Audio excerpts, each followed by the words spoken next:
Have you ever sat alone, everything seemingly fine on the outside, yet deep within you felt an unshakable sadness?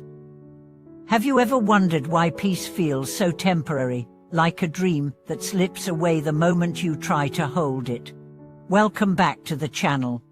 It's always an honor to be with you. Today we'll explore something beautifully simple, yet profoundly transformative. A forgotten truth that has the power to lift the fog of confusion, to pierce through the heaviness of the heart, and to awaken a clarity that can reshape your entire experience of life. That truth is you are not your thoughts, you are not your emotions, you are not the stories playing in your mind. You are awareness itself. This single truth, when truly seen not just intellectually, but experientially, has the power to end much of our unnecessary suffering. But because we forget it, we live as if we are every fear, every insecurity, every mood swing, every craving. So let's explore what it means to remember, deeply and continuously, that we are the witness, not the drama.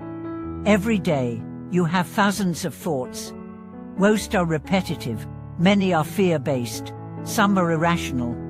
Yet because they arise in your mind, you believe them. You fuse with them. This means something is wrong, but I must fix this. I'll never be okay. These thoughts may be familiar, but they are not you. You are the one who notices the thought. That noticing, that quiet space that sees without judging, is who you really are. Let's consider Emily, a successful entrepreneur. She built her business from scratch, gained recognition, and had the life many people dream of, but inside, she felt constant anxiety. Her mind raced with self-doubt. What if I lose it all?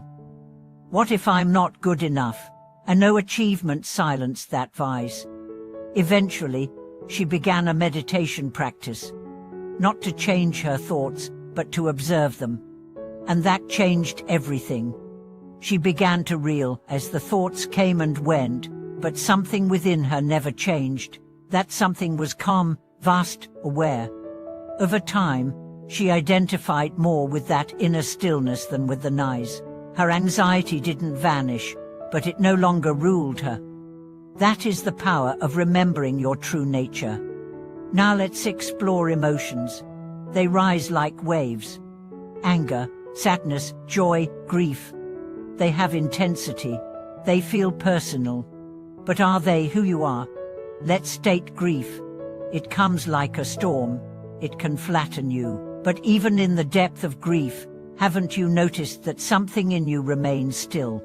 A quiet witness, aware of the sorrow, holding space for it. That awareness is your refuge. And here's what's even more liberating: when you stop identifying with the emotion, it can move, it can complete its cycle.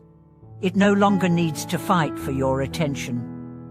You allow it, you feel it, and it passes. The same is true for joy. If you cling to it, trying to make it last forever, you create tension. But when you witness it, allow it, savor it, it deepens. It enriches you without binding you. This is the middle way, the path between suppression and obsession.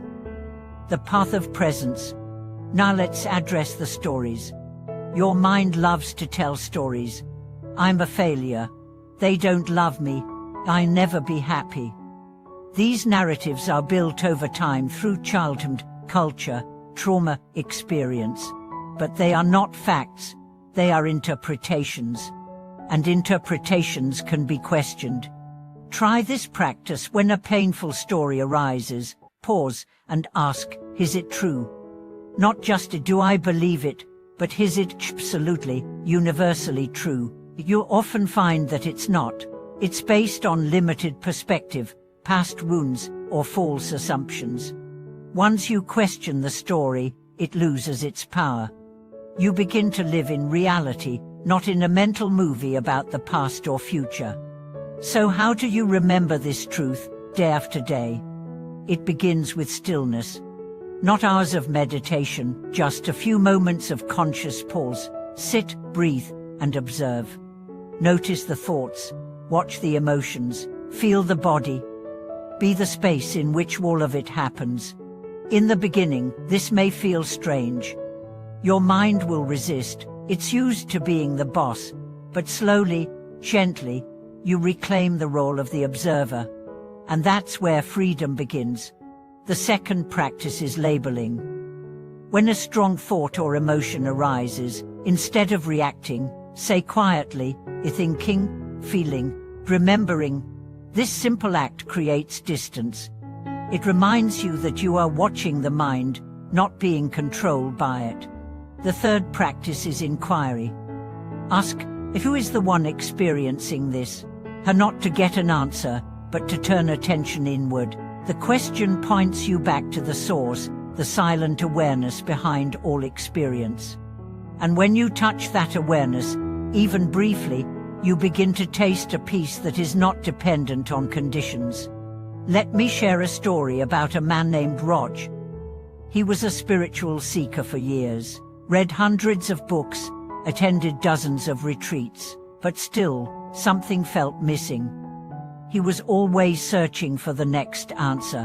One day, a teacher said to him, "Stop searching. Just be still. Everything you seek is already here." Rog resisted, but eventually, he surrendered.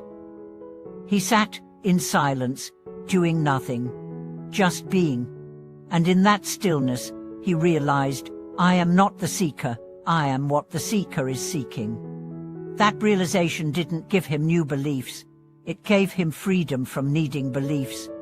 This is the essence of awakening. Not adding more knowledge, but removing false identification. So what does life look like when you live from this awareness? It becomes simpler. You still feel, you still act, you still plan, love, create. But you do it from spaciousness, not compulsion. You are no longer dragged by fear or pushed by craving. You respond, rather than react. Even challenges become different. You face them, but you are not defined by them. You become the calm in the center of the storm. And people notice. They may not be able to name it, but they feel it. Your presence becomes a refuge. Your silence becomes healing. Your steadiness becomes a gift. This is not a path of escaping life. It's a path of fully entering it with open eyes and an open heart. The world doesn't need more opinions. It needs more awareness, more people rooted in presence, radiating peace not by preaching, but by being. You can be that person. Not one day, but now. Let today be the day you stop believing every thought. Let today be the day you stop running from emotion. Let today be the day you remember the true. You are not the cloud. You are the sky. You are not the wave. You are the ocean. You are not the mind. You are the awareness in which the mind appears. Thank you for watching this video. If this message touched you, please like, comment, and subscribe. Share it with someone who feels lost in their thoughts or trapped in their emotions. And tell us, what truth are you ready to remember? Until next time, stay grounded, stay open, and stay aware. You are not what happens to you. You are the space where life unfolds.